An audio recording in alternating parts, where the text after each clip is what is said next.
everybody! Hey. Hi! Hey! Welcome to the Film Track. We're talking social media today. If you were looking for the Hunter X whatever sing-along, you were in the wrong place.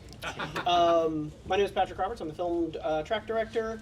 You've probably seen me if you've been in here back and forth. You've probably seen several of us on this panel if you've seen us.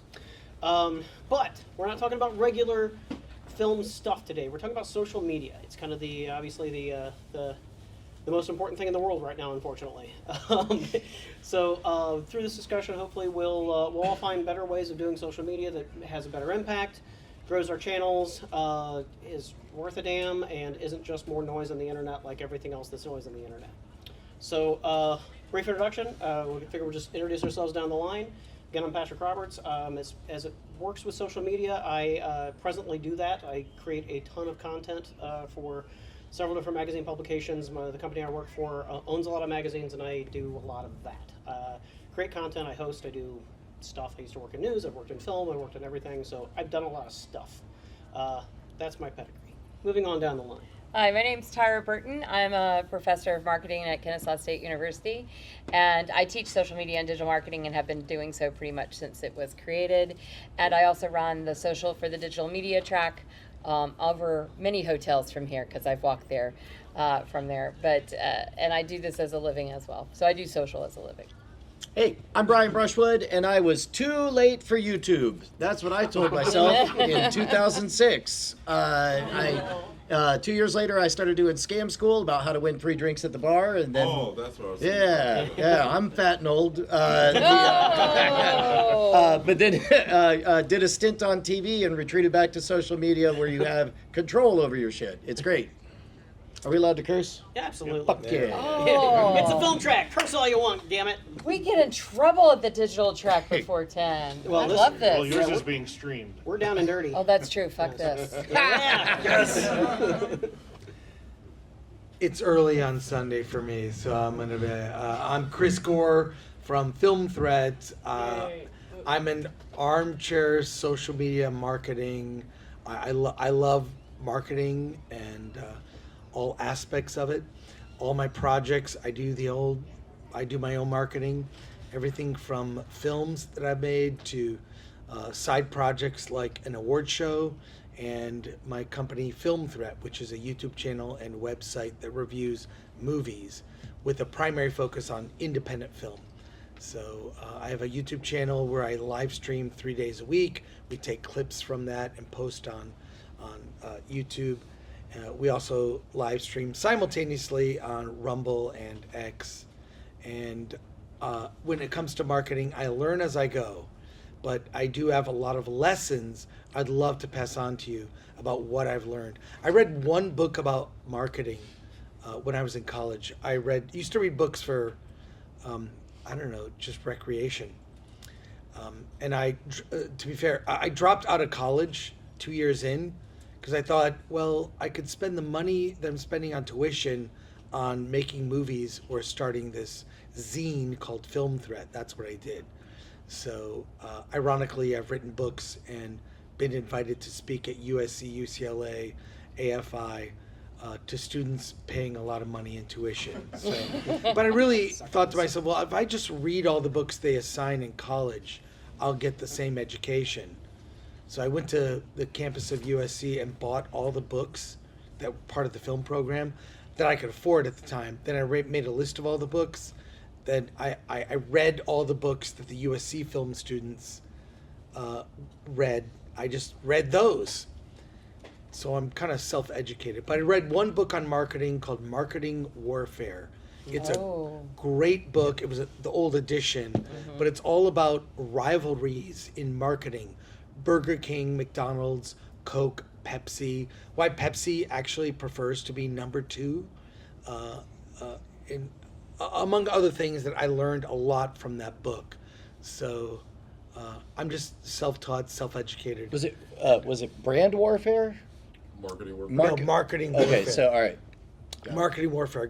But I read the edition they put out in the 80s. So I'm sure it's been updated, but the stories were really interesting about Coke and Pepsi and whatnot. So I'm rambling. It's Sunday, but I am sober, so there's that. Sorry about that. And you had caffeine. Yes, a lot. So, I'm gonna end it there. Thanks. I'm Jeff. Thanks, Jeff. From long-winded to brief. I am a filmmaker and a cautionary tale in social media. I haven't put up a video in 7 years on my channel. I have a YouTube channel, by the way. Oh, I'm sorry. I thought I was emotive. Hi, I'm Jeff. Again, I don't make any videos anymore. No, I am going to make videos, right? Sure you are. Because YouTube, it's never too late. That is a fact. Yeah, It is It's never true. too late. Okay, so I'm going to Especially get right back now. to it. But anyway, my background is film and technology, right? And so I can tell you a lot about social media and advertising your film. I can tell you a lot about what happens to your channel when you don't post videos. Yep. And I can tell you a lot about how AI is going to take all of our jobs. Fuck.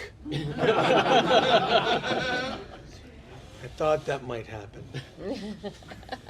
So with that, let's just jump right into it. You had mentioned what happens when you don't post things on YouTube. What lessons have you learned about that?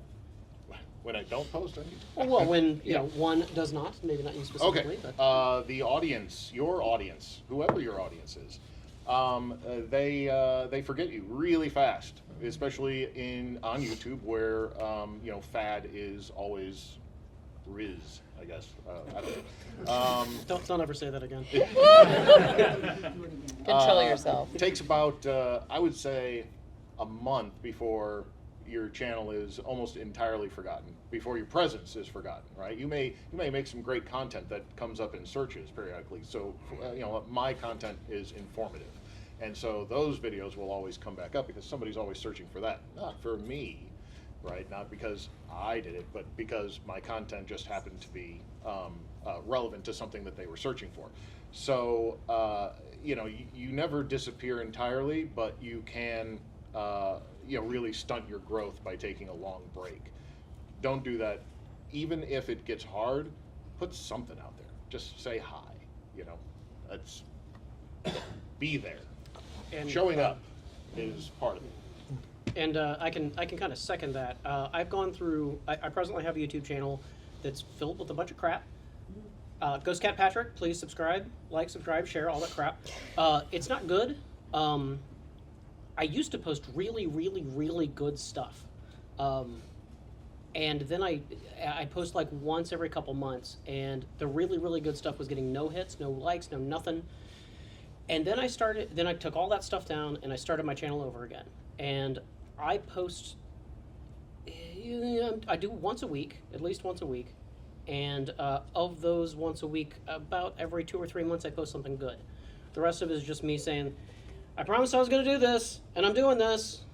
Thanks for watching. Bye. And they get hits. They get comments. I don't go viral or anything, but it just keeping that presence there. It just keeps people aware of who you are. I get new subscribers for me just talking to the camera about nothing. So, yes, what he's saying right now, absolutely true. Post if you're gonna. Well, I think it's worth noting that when you get subscribers from that kind of content, essentially you are just showing up. The entire Yep. unit of story is I showed up today. But what you cannot know is whether or not this is the 20th day in a row you've shown up in their timeline, their perspective, and they're like, you know what, this guy, he's not even doing anything. I just realized I'm happy when he shows up, even if he's got nothing to say. Yeah. And then they hit subscribe. Quick note about subscriptions. Subscribers means absolutely nothing. Yep. Subscriber is simply a delightful graveyard. It is a memorial to the single moment that somebody cared so deeply about your product, your service, your story, that they went through the heroic action of doing that. And then they've forgotten about it, and you've forgotten about it, and now it's just one more marker on the gravesite. Now, having said that, it's valuable because of social proof and all of that stuff. Right. It's also important to remember people are watching videos differently these days, so that you'll scroll, but you don't actively engage, even if you're watching. So time spent watching has become infinitely more important to gauge how you're doing. But I agree, use shorts as a way on YouTube to stay relevant as well, because those you can do quickly. People don't expect high quality content. Thank God. You know, I mean, there is high quality. I have a favorite short YouTuber that I love, and she does great stuff. But it's a much more forgiving place, I think. I can say everything I know about YouTube in about a minute. We started live streaming about 3 years ago, me and my co-host Alan Ing, and we do 3 live streams a week, always, never not. On Monday, Wednesday, Friday. Monday is our group panel show. We got about 9 people talking topics. Wednesday is our show called Hollywood on the Rocks, mostly news show. And then we do a show on Friday, our live cast, where we review every movie that opens in theaters, along with some indies here and there. We pepper our Wednesday and Friday show with interviews with filmmakers. We have really 2 audiences. The audience that watches the live show, that's a different audience that watches our clips. We isolate clips of news stories and reviews. They're anywhere from 5 to 10 minutes. That's a completely different audience. I know that from the comments. People that watch the clips hate us and critique our opinions or my hair. And then the live stream people, mostly for the most part, love us because they watch us make mistakes and things go wrong, and you're watching us kind of live make the show, so you see all the warts and all of what's going on. So over the course of like 3 years of doing that, we built up to about 150,000 subs. Average views on our live streams like 10 to 15,000. On the clips, anywhere from 5 plus. Something occasionally goes viral. It's usually timely, you know, Cracker Barrel, Rachel Zegler, whatever's in the zeitgeist.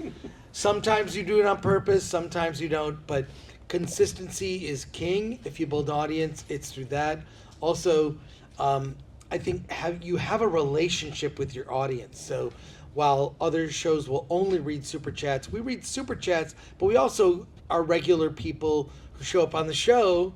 We like to read their comments. We want to know what they think. And there's that audience shows up. There's like 2 shows going on. 1, the live show that we're doing. And 2, the people in the comments talking to each other, making friends. So it's about building community. We also use YouTube as a social media platform. There's the community tab on YouTube. We post there a couple times a week. So we post what we're doing, my schedule at DragonCon, funny memes about Alan and I. We're always getting memed in goofy, dumb ways. Baby me, like Alan and I is in like little movie parodies. We post it. So we use the community tab as you would use X. X, I don't care about all that much. I just use X to promote. I post in Ghost for the most part. Same thing with Instagram. I'm a smartass, so if you're following me, I'll probably say something that offends you. One of my tweets that almost got me canceled, there were articles written about 4 words I wrote on X one time. There were articles written about these. How can he say this? All I said was, make Marvel male again. That was it. Turned into t-shirts, articles, arguments. Tons of other channels did videos about my 4 words of a tweet. People unfriended me. It was bizarre in real life. So, I tend to post in Ghost. I stay out of the fray. I'm a jackass. I'm trying to provoke, and if you know me or have known me from doing Film Threat since I started it as a kid in 1985, I'm the same. I'm the same jackass I've always been. So anyone who's like, you've changed, Gore, it's like, no, maybe you're just paying attention.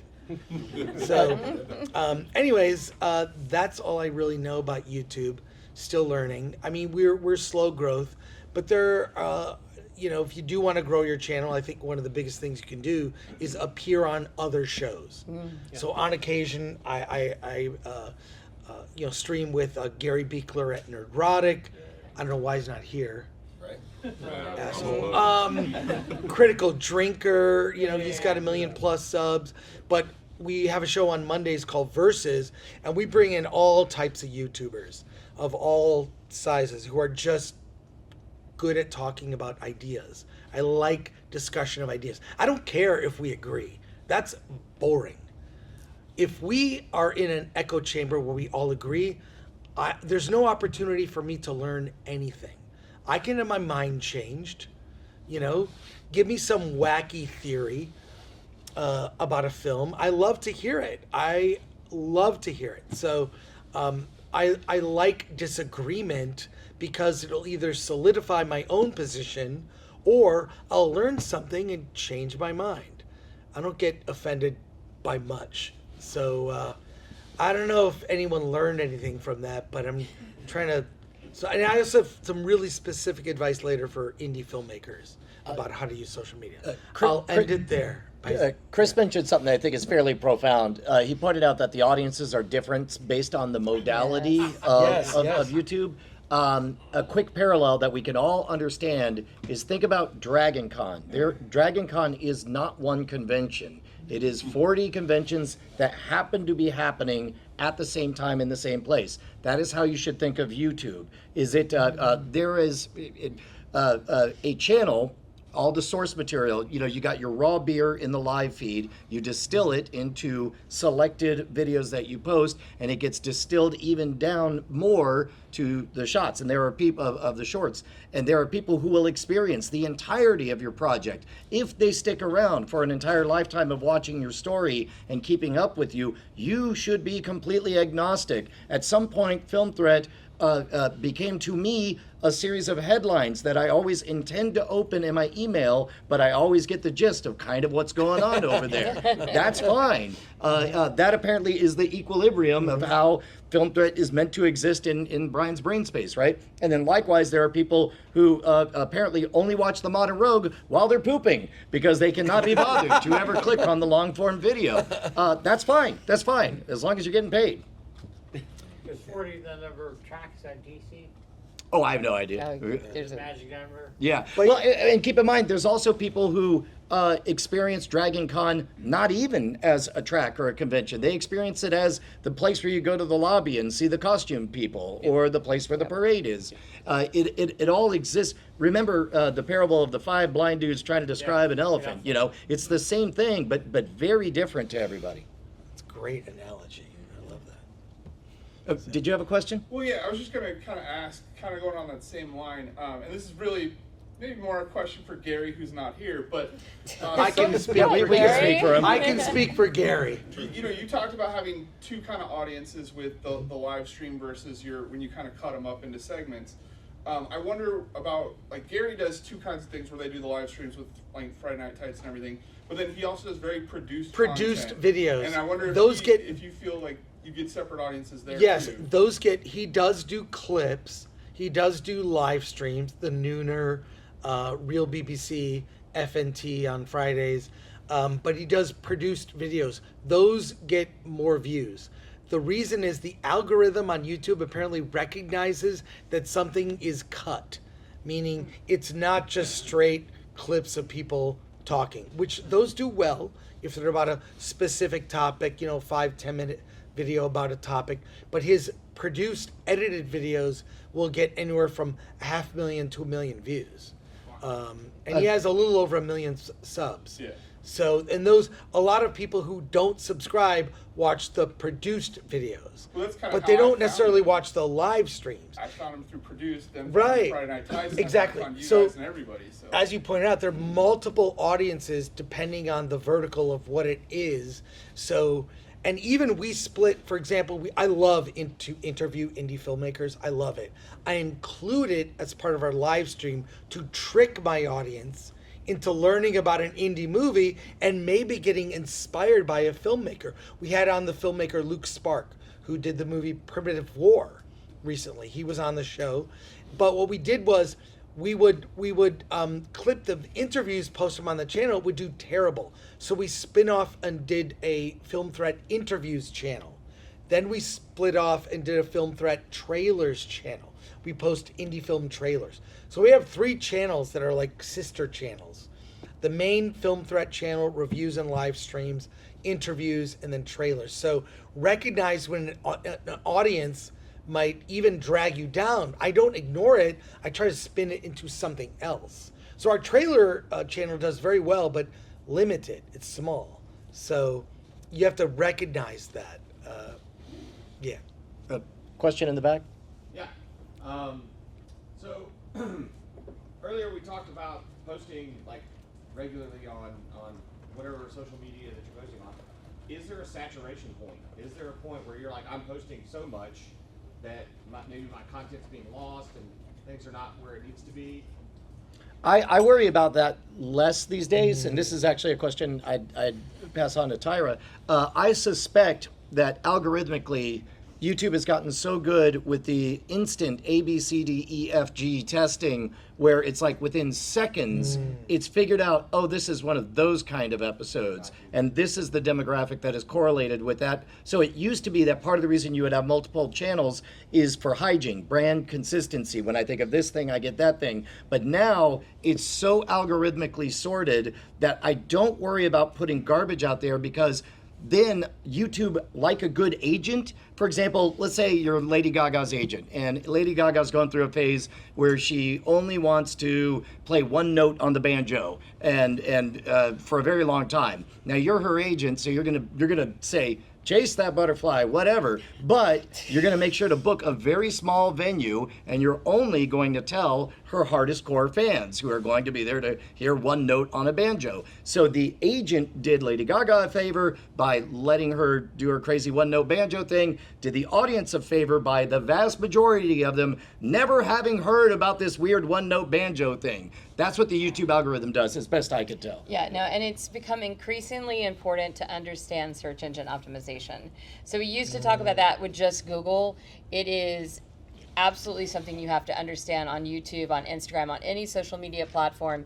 You need to know the language that people use that you're targeting for those videos. And that will help, because that's how they figure out what to deliver. You get 5,000 frickin' words on YouTube. Do not use them all, but use ones that are important. And I would also say that, like Morrissey, who's the president of Instagram, whose name I butcher every single time, but he actually talked about the concept of how much you post.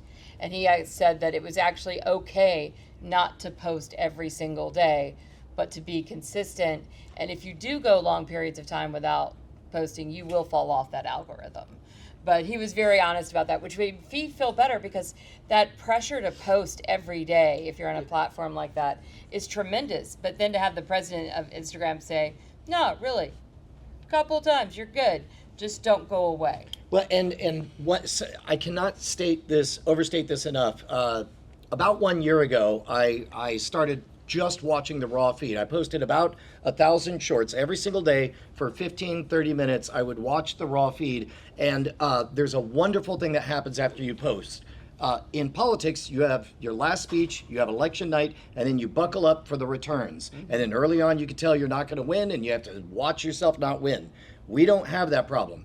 What if you could go back in time and change your last speech and then affect the election night returns to give a more congruent message? You get that in the fact that you can alter the thumbnail and the title after the post. So if something is falling off, then either the pitch, think of the content as the letter, and then the title and thumbnail is the envelope. It could be a check for $1 million, but if it looks like a Valpak coupon thing, you're going to throw it away. So it's not the fault of the content if it's tanking. You can fix it by real time. Try a title and watch that feed, and you will see an increase. If you, for example, maybe you do a mystery play and withhold information, or maybe you change it to something topical, part of the zeitgeist or what have you. There are videos that I thought were duds, and then 15, 20 minutes of just iterating, you find one and you see the spike and you're like, all right, let me not touch it. And then it ends up being a runaway, because the title and thumbnail were congruent with the audience's interest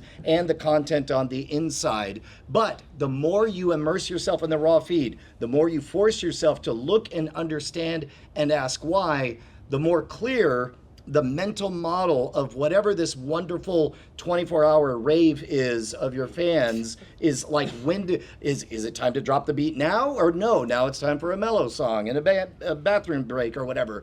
I hate that as I get older I drift into more hippie shit talk, but I'll be damned if it's just read the room and the vibes and understand you're always performing a concert. But unlike now, where we have real-time fidelity and I can track body posture and engagement and up close eye dilation and whatever, YouTube is constantly, imagine doing a concert in your apartment and your audience is 3 apartments away and you can only hear from the gossip doors down how you're doing. That's if you can. That's not a lot of information, but it is enough if you fully pay attention to it. Well, and pay attention to those in your genre, because they may have already figured some of that out. So like, if there's a certain type of way a thumbnail looks or a certain type of headline that those within your genre are using and are being successful with, copy that. I mean, you don't have to reinvent the wheel. And I'll say that maybe we A/B test thumbnails for certain videos, just to see what thumbnails perform better. I don't do them. I have a producer that does thumbnails, clips, does all that. I'm on the show. That's what I do. That's my job, is to make that content. I do know that we do try to do things like, if it's a clip of a review, not say what we think in the thumbnail. So if it's like, Snow White sucks. Snow White sucks? ? Is probably better, but also it leads to people going, your channel's toxic. Well, you didn't watch you didn't watch the video. You only react. I notice a lot of comments react to thumbnails, not the content, actual content. So there you go. I saw a hand in the back. Oh, sorry. One more word about creating content every day. If you have a small channel and you have like a day job and you're not like these guys who get paid for this and this is what their career is, that is not only incredibly difficult to do and maintain, it can be detrimental to your life to try to post something every day and to have that anxiety of, God, I got to get something out. I go a couple times a week tops. I wouldn't try to do every day if you're just starting out. These guys, if you have a producer who's doing shit for you, oh, that's beautiful. Absolutely, show up, be the host, do what you got to do. But if you're just, a couple hundred subscribers, don't try to do that. One thing I do with Yeah. my X and Instagram account, because I don't like to post every day. I post maybe a couple times a week. I just post the same post. So my girlfriend and I, we go to see movies a lot, and I always take a picture of us. And I take a picture of like the poster for the movie we're seeing. And I just say, really looking forward to seeing this one. And I say that every time. I posted that probably 50 times. But it's a different movie. And then people react. I say, you really looking forward? They obviously don't follow. So it's a running joke that it's the same post. I cut and paste it. I use a different hashtag Jaws, or whatever we're seeing, and that's just an in-joke for myself.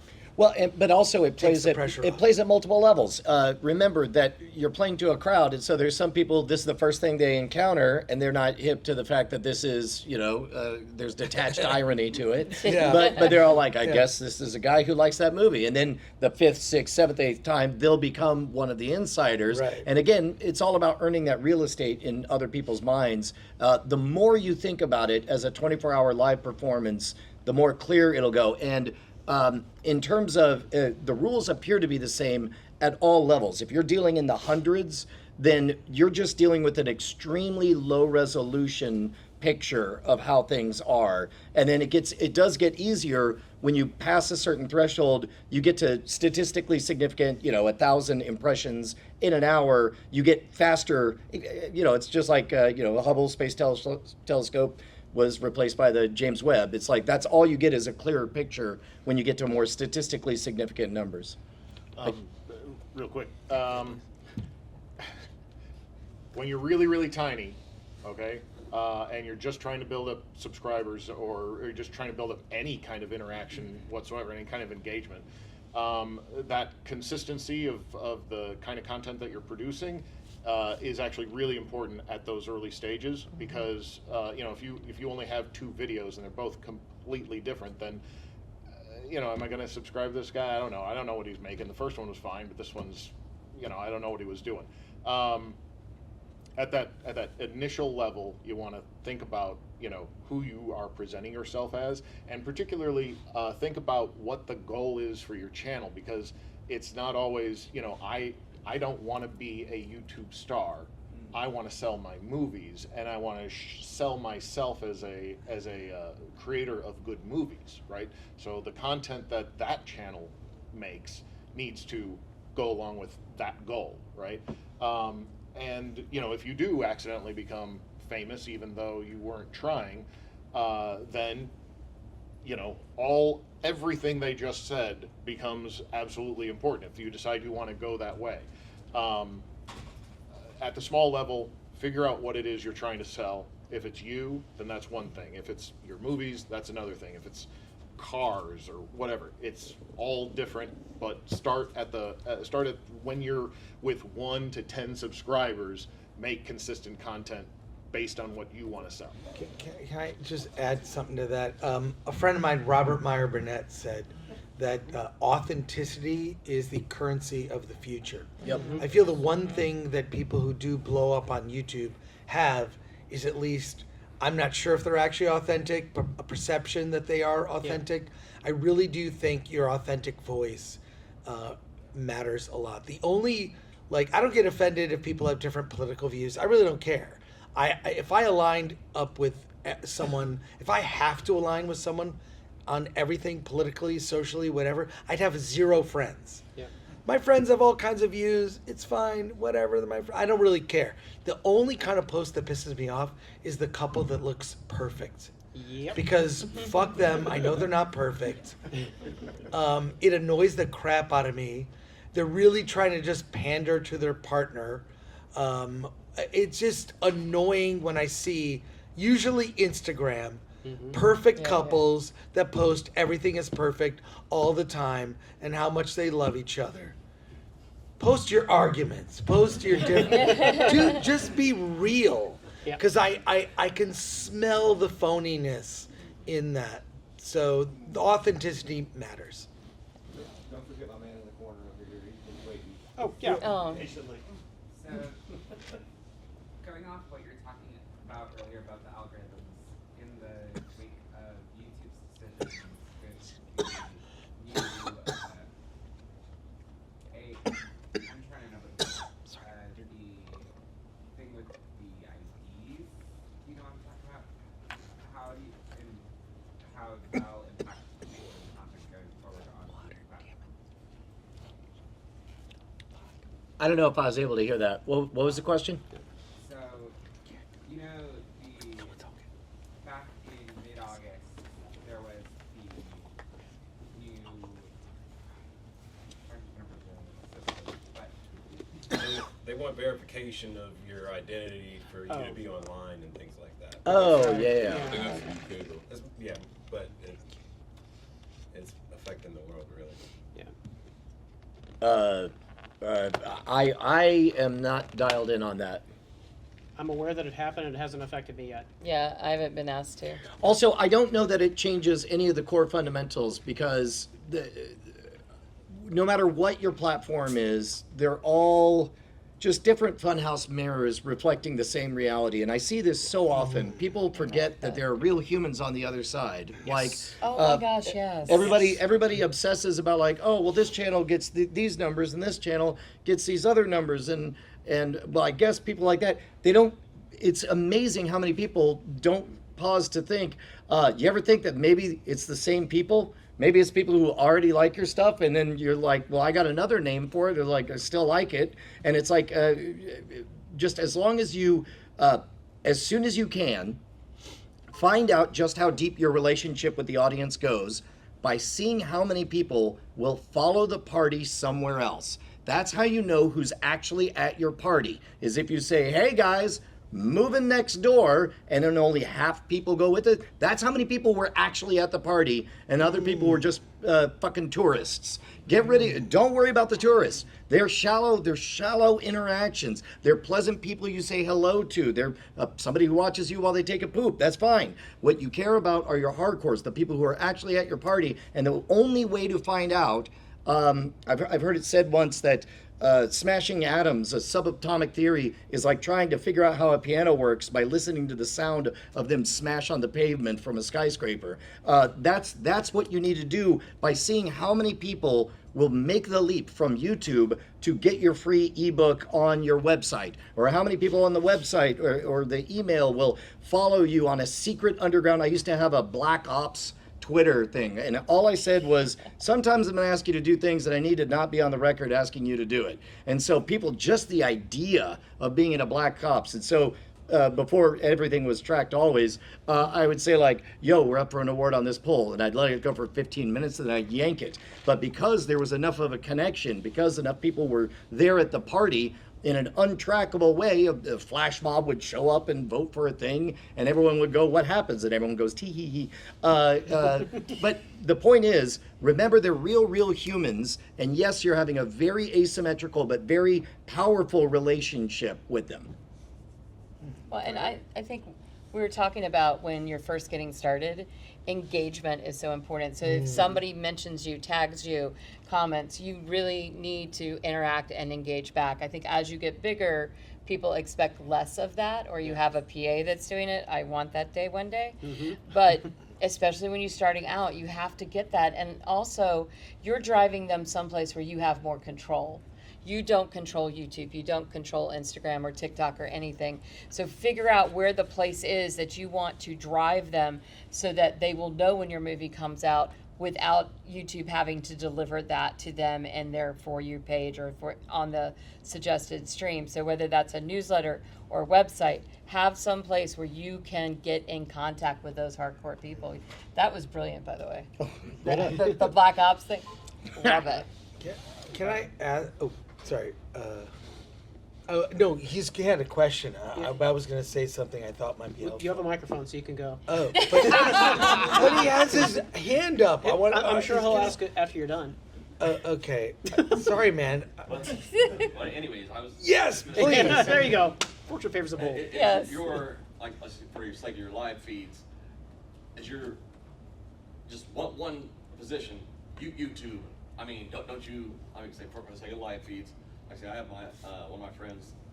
He's primarily Twitch, and then I have another one that he simulcasts. We simulcast. He's like Twitch, YouTube, whatever. Rumble. Yeah, Rumble. Yeah, Rumble, and then like one other. Facebook Kick. or whatever. Yeah. Kick. Odyssey. Kick, yeah. And he does the one recording, but he simulcasts across all four. Right. Yeah. We do that. We do Rumble and X, and multiple X accounts. My personal, the Film Threat one. Twitch never really. It's not our audience. I think that's more gaming and scantily clad women. I think that's Twitch. I stream It's on fine. Twitch and I keep all my clothes on. Well, there you go. So we do it just to see. Rumble, we gamer get then. decent engagement on Rumble. X, it's almost like getting a notification that we're live on YouTube. People would rather. YouTube is a really great platform. Yeah. It's the #1 streaming platform. It's bigger than Netflix. It's #2 search engine. Yeah, Yep. it's. And they own the Yeah, number one. it's, I use it for a lot of things. I also watch a lot of YouTube. My colleagues like, Gary, Neurotic, and Drinker. But yeah, multi-streaming is helpful. I don't make a lot of money on. Well, that's what I'm saying. X. Monetization. Yeah, like I think more it's places. $30 a month from Twitter, from X. So- Can we talk about monetization real quick? Yes, please. Sure. That was going to be a question I had. Do not worship at the altar of monetization, Yeah. because if there is an efficient market, if whatever you're making on, let me put it this way: if the #1 way you're making money on your content is with programmatic ads, with AdSense, there's something dreadfully, terribly wrong with your entire operation. AdSense should account for 5 to maybe 20% of your revenues. So whatever you're making in AdSense, you can make you can be making that again in direct contributions with Patreon. You should have a deeper environment people can buy into. You can make 4 times that with direct sponsorships. Who should sponsor it? Think about your content and do the legwork to find somebody to sponsor it. You should be, and then on top of that, the massive everything underneath the surface is have an online store and make it possible for somebody to invent a way to give you unbelievable amounts of money. The thought experiment that I hit up all the creators is I say, imagine there's a Saudi prince out there who's 14 years old and has $1 billion. He loves you more than anything on the planet. There's one way he's not allowed to give you money, and that's by filling in a box that says donate. He must pretend to be buying transactional items that he needs. And I say, in 24 hours, how much money can this hypothetical Saudi prince give you through your online store without you lifting a finger? Usually the answer maxes out at around $200. And meanwhile, the first change you can make is you should have a small, medium, and large edition. Most brilliant thing Starbucks ever did is make it possible for somebody to spend $20 on a 99-cent cup of coffee. Now, granted, somebody says, that's insane. I'd never spend 20. I'll only spend 7. That is what you need to have on your online offerings, and that so at least make it possible for that to be the depth of where the money comes from. Does that track? Yeah, merch is always important. I think merch is what survives with musicians. Musicians don't make money off of music, unfortunately. They make it off of merch and touring. And so figure out what it is that you're trying to push. If it's your films, how do you get them to your films? Because you're not going to make it off the live stream. That's just a supplemental thing. If it's white papers or workshops or retreats, whatever that is, figure out how you're going to lead them there eventually. We also live stream on multiple channels, and the other thing I will say is those audiences are different. The people that are commenting on our Facebook live stream are very different than the ones commenting on our Twitch live stream. And so we have different things that appeal to both of them, and Patreon is a lot of times where we try to drive them. Yeah, I say multiple revenue streams are critical. So you can give us, you can watch the show. We get Google AdSense money from that. It's not much. Super Chat which is really helpful. We do have a shop.filmthreat.com. We sell like shirts and all kinds of merch with our logo, but it's done in different like classic movie logos, like Back to the Future and whatnot. So we make it fun. We got like almost 100 designs of shirts, which you can slap on a mug or a whatever. We haven't gotten into Patreon yet, but we do sell memberships on our channel, and we post a lot of videos every week for members, like goofy stuff where Alan and I go to see films, or I film every Q&A for every movie I go to, and then I post it only for members. So we do a lot of that. So multiple revenue streams are critical. And then we make money on our website, filmthreat.com, through ads. We just sell ads. You can book an ad on the site through filling out a form. It's really simple. Really quickly, because you don't make a lot of money just monetizing your videos, you may be tempted to not monetize your videos, right? Still stream. That is a mistake because the algorithm favors the videos that are monetized. And so as soon as you have enough subscribers to monetize your videos, monetize them all. And I mean, I hate it. Everybody hates it, but that is the way the algorithm works. And so if you want to keep your videos in the stream, they have to be monetized. I actually have a story about that, a very interesting story. I work for, the company I work for produces a lot of content. Hi, track director, use a microphone. That's a good one. The company that I work for produces a lot of content for the automotive industry. We also produce a lot of original content that has automotive industry sponsors as that pays bills. So we have one title, and I don't want to get too specific about my company, but we have one title that does fairly well. They make a lot of money off of sponsorship, but they don't really make a whole lot of money off the YouTube presence. And then we have another company underneath our company that earns basically nothing in sponsorship, but gets a lot of hits on YouTube. So I created so to kind of combat this other title that my company was putting so much interest in, I made a really, really cool motorcycle show. And we got very little sponsorship for this. It was a very big show. It was a very expensive show, but we only got like $60,000 to make this show happen. I turned on, I had our people turn on our monetization on that specific show. Suddenly we got like 3 times the hits we get off of this other what they call successful title, and it's all just because we turned it on, right. And it was like almost overnight. It was the most watched thing on our site was my stupid little show where I take motorcycles cross country and talk to motorcycle people about motorcycle shit. It was great. It was a lot of fun, but it was only popular because we turned on monetization. It went from nothing to 1,000 like overnight. So yeah. Really quickly, does anybody here? Are you filmmakers trying to sell your film, or trying to position yourself? Anybody? Any filmmakers? Excellent. Few. Yeah. Let's do this. I love that gentle hand raise. Let's do this. 1 person per row. Stand up right now. There we go. Okay, great. Excellent coordination. Why are you here? To hang out with Chris Gore. All right, why are you here? Hear your advice. Okay, for what? What do you got? What's your? For YouTube expanding your reach. Okay. What about you? Same YouTube advice and to meet Chris. Yeah. Okay. All right. To meet Chris. I'm an artist looking to get my art out there. Okay. Do you have a presence right now? Not really. Okay, so you're just this is great. You're learning about the landscape before you start your journey. That's good. All right, what about you? I'm a voice actor trying to get myself out there a little bit more. Okay, great. Yep. Okay.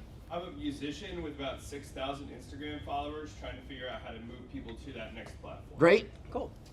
We decided 2 days before DragonCon to launch a t-shirt company, so we're trying to figure out how to. Great. I'm a film actor trying to get my face out there. All right, awesome. So here's the way I see the world. There are only 3 currencies. There's story, attention, and sales. Story is the thing that you got. Some of you, it's your talent. Some of it's your literal story. Some of you have a product that you want to sell. Attention, that's real estate in other people's minds. It starts off shallow and transactional. It becomes deeply relational over time. Sales, we think of a dollar sign. It's not necessarily about money. It's action. Those 3 nouns, story, attention, sales, there's a clockwise circle. That's the only way it goes. With the verbs gift, you give the gift of your story to earn real estate in their mind. You harvest that attention into action. Sign up for my email, come to my party, come to this panel, and then you reinvest it to making your story bigger on an ongoing basis. All of you are wealthy to some degree in one of those 3 currencies, usually 2 of them, and then there's usually the 3rd one that you're weak on. I see creators who are under monetizing. I see businesses who are ignoring the value of story. If this is of interest to you, now I'm going to plug. I'm doing a 2-day workshop. Right to it. No bullshit. I've spent like the last 5 years thinking, what is the common thread? What seems to have worked? And so I'm starting to do these 2-day intensive workshops. Talk to me afterwards if you're interested. Can I give a piece of advice that will apply to filmmakers and also most of the people that stood up? It's a lesson I learned about marketing a film project. So for every project I would do, a podcast, film I would make, I would start a website. I'd go to register.com or GoDaddy. I'd register the site. I'd pay Wix $500 a year, build the site, and it's a pain in the ass to maintain. I hate giving Register money every year. I hate paying Wix every year. I'm like, fuck this. So for all the projects I do now, I use Linktree. So I start a Linktree. I have a personal Linktree, linktree.com/thatchrisgore. I have a Linktree for Film Thread, Linktree/Film Thread. I do an award show for indie films every year, Linktree/award this. Attack of the Doc is a documentary I made. We used to have a website for that, which was a pain to maintain. Linktree/Attack of the Doc, DOC. If you look, I read an article recently about dead movie websites. If you look at movie marketing from even 5-10 years ago, every movie that would come out would have a website. Now they're dead. They're not maintained. They lose the .com. They don't do websites. Now movies, for the most part, have an Insta, an X, a Facebook, one of those, but they all have a hashtag. Jurassic World Rebirth is the official hashtag. Great. Everything you want to know. That's what I do now. All of my projects have a link tree. It's my personal link tree links to my Instagram. It links to all my other link trees. It links to everything on social, how to contact me. My Attack of the Doc, which is my movie, has a link tree. It links to where you can buy the Blu-ray, where you can watch the movie on YouTube. It links to the trailer. Everything. People need about maybe 10 links. Where's the trailer? Where can I buy it? Can I see it on VOD? Is there any other info? We link to a video that was at the premiere of Attack of the Doc. It's a very simple link tree.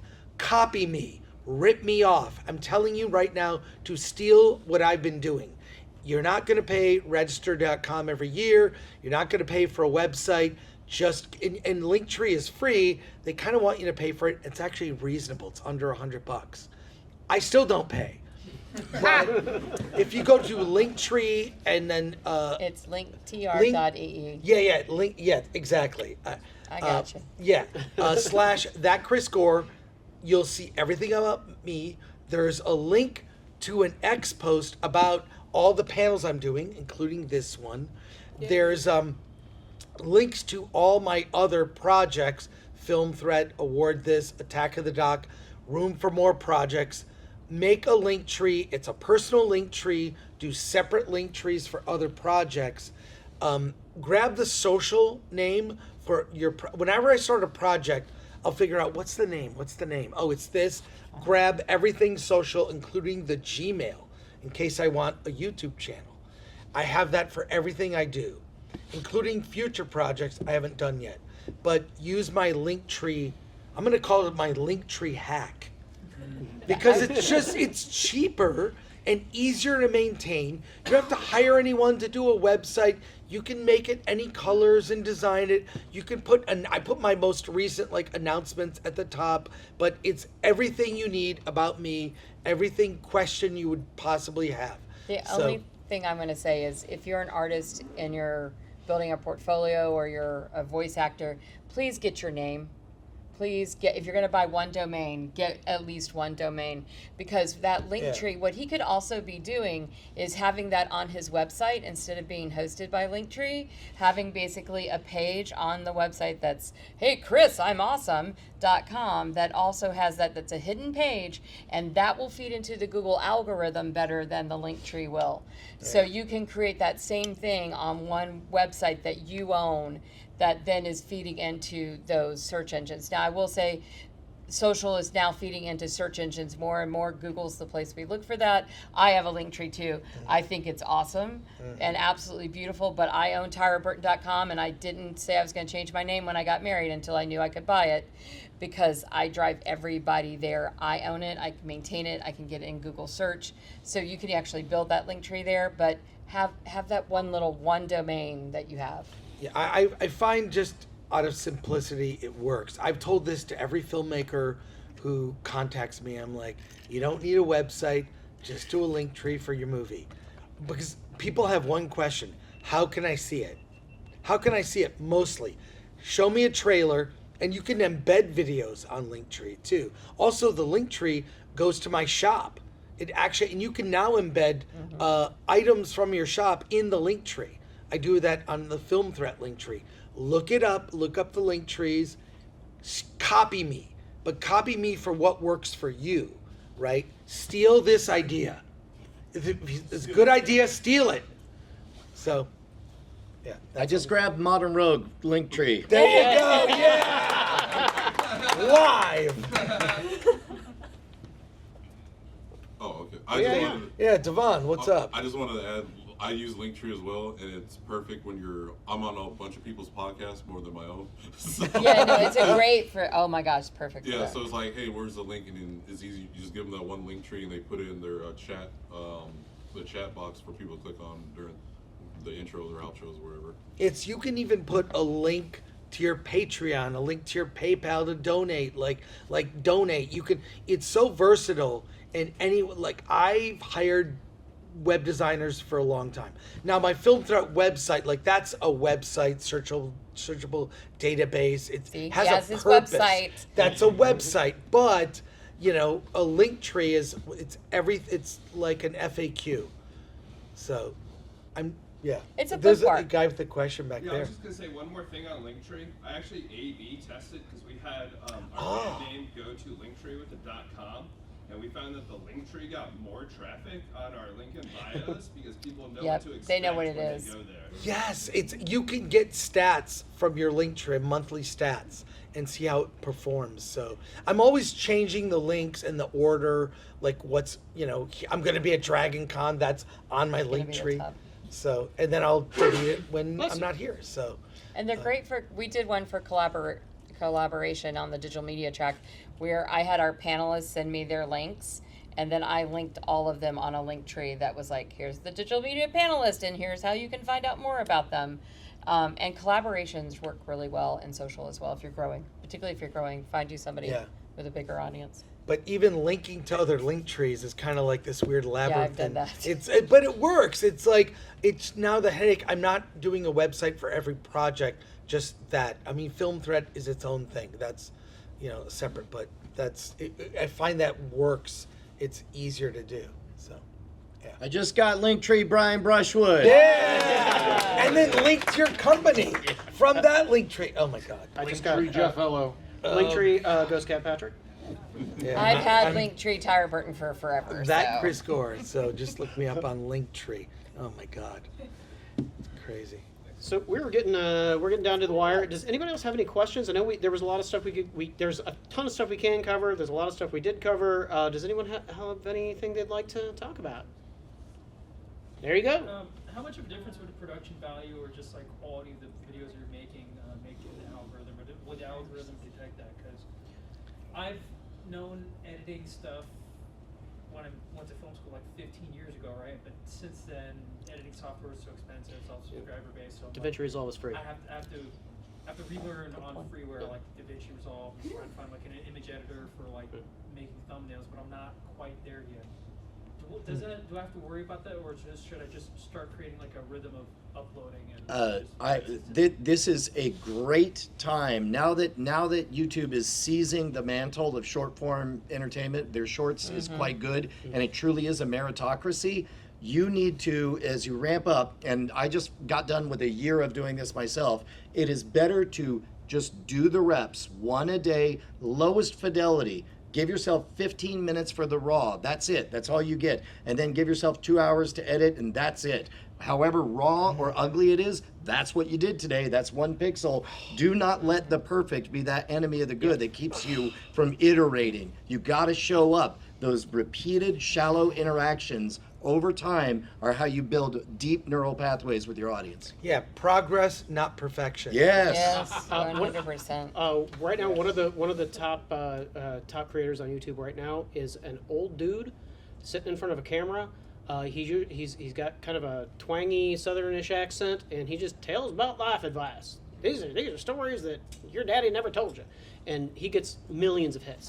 That's all he does. Sets up his phone, talks, doesn't even have a good microphone, usually sitting in front of a fire in front of his barn or something like that. He's making it happen. Now, that's the trend now. That might not be the trend next week. But authenticity is authenticity. That's the key right there. Secret to success. Well, there. Absolutely. Authenticity and consistency. Yes. We talked about Coke and Pepsi or whatever. The only way you could screw up doing Coke is having somebody walk up to a Coke vending machine, press the Coke button, and literally, if anything other than Coke shows up, you're upset. Your Coke Plus, your Coke Zeros, or whatever. I press the button for the thing, and by always you see that thumbnail, I bet that guy's going to do that thing. Yep. Now, you don't want it to be exactly what you expect unexpected because then it's predictable. Humans love to be almost right. We don't like it when we are right. We don't like it when we're wildly off. We like it to be almost right. Your best friends in the world are the ones that you can always turn to and talk to, and you're pretty sure what you're going to get from them. The weirdos that you don't want to talk to are the ones who are all over the place because they scare the shit out of you, and you never know if they're going to be a good guy being talked to or they're going to be a bad guy. Always be that good guy who's always a friend to your audience. And be authentic. Yeah. Any last words? I'm selling on polish. Polish is now cheap and easy. Polish is the word that Gmail suggests that you do at the end. I don't want anything I do to look polished anymore. I want it to be raw, authentic. So what cannot be faked? Time reactions, right? If a news item is in the middle of exploding, you probably don't have time to fake your take very well. You're giving an authentic take because you're doing it immediately. Grit. I've stopped doing lower thirds that are high quality on my live streams, and now I just have my tablet and I let everybody watch as I awkwardly chicken scratch the name of the thing, and then they watch as I draw flowers and unicorns and clouds on it. And on the one hand, it reeks of low effort because it took all of 5 minutes, but in this age, I took 5 whole minutes. That is unfakeable, and so again, speaks to the importance of authenticity. And I think with the popularity of YouTube and the show you just described, I think that's part of the reason the legacy media is dying. There are certain show formats that just seem old. Like late night TV. It just seems, I mean, Colbert, you could say maybe it was politics, maybe not. Maybe people are tired of phony shit. They're just tired of phony shit.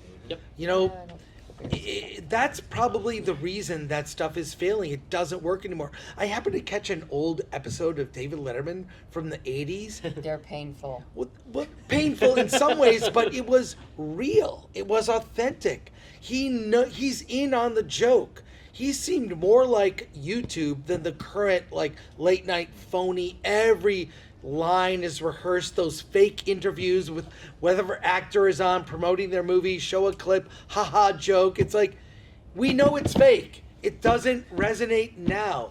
In a post-YouTube world, we're not feeling it. It's like an old sitcom format with a fake laugh track. It feels inauthentic. That's why the style of The Office, that kind of comedy, that resonates more. So I don't want to get too off track, but I think that's part of the reason YouTube is successful, why it's also killing legacy media. I was just gonna say, I think that's why Hot Ones is doing way better than a late night show to promote Yes! a new movie, because those questions are much more real to the person as opposed to the generic, tell me about what it was like to make a movie. And every single person goes on there, it's like, did you talk to my 3rd grade teacher to find that out? How did you know that? Also, you get more authentic from the people. Also, people talk about attention span, but look, Rogan does 3-hour interviews. A lot of people watch that. Or a show Happy, Sad, Confused by Josh Horowitz. I like him as an interviewer. I won't watch the 4-minute interview with some celebrity about their latest movie. I'll watch Josh Horowitz talk to Josh Brolin for an hour about weapons and have him tell stories about playing Thanos and whatnot. It feels more real. The Rogan interviews are real. You know, these other more long form, what are you going to get in 4 minutes? Nothing. It's terrible. So certain things have died. That kind of junket interview, late night is dying. It's really because people say politics. I think it's more the format. And certain types of sitcoms are dying. So, yeah. And on that note, let's go down the line. Everybody promote your stuff, and because that's what we're talking about, social media. So promote your social media, and everybody in this room, I'm going to check. I'm coming to your house. You better subscribe to everything that everybody's going to talk about. So let's start with Jeff. What you got going on here, Mr. Ello? That was awesome. I have a YouTube channel called Photon Army. I have not posted a video in 6-7 years, somewhere in there. But I will. My YouTube channel is Film Thread. Please sub to my other channels, trailers and interviews. A lot of great in-depth interviews with indie filmmakers, giving advice that all of you could use. And just go to my Linktree, that Chris Gore, which links to all my other link trees. So there you go. Google my name, Brian Brushwood, or go to my link tree. Yes! Yes! A convert. But if you're interested in taking a 2-day workshop, if you go to the website Scam Stuff, that's right, I play business on hard mode.